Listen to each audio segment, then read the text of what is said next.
And now to other news. As Congress made it over the first hurdle in repealing and replacing Obamacare yesterday, doctors and patients who rely on it are starting to ask questions. News 9's Grant Herms talked to one of those patients today and joined us live with her story. Grant?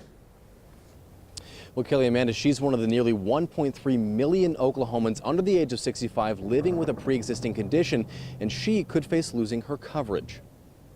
This is Madison Pierce. She's a 31-year-old IT worker, and 6 years ago, she was diagnosed with MS. I will slur my words. I kind of will trail off sentences or definitely lose my train of thought. Right now, her symptoms are taken care of by a daily medication that costs her insurance company more than $21,000 every 90 days.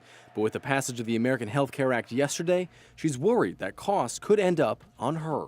This is a maintenance medication that I have to take. The new act lets states waive out of covering pre-existing conditions, prescription drugs, and even hospital stays, something doctors say could be on the horizon in a state plagued by a near billion-dollar budget hole. Bills such as this sometimes actually do twist your arm to have to consider it because there may not be any other immediate options. Supporters say the bill gives power back to local communities they believe should make decisions for themselves. Oklahoma Representative Tom Cole says any state opting to waive out would be rare. And I think at the end of the day, it's very unlikely that any governor of any state will remove the pre-existing conditions clause.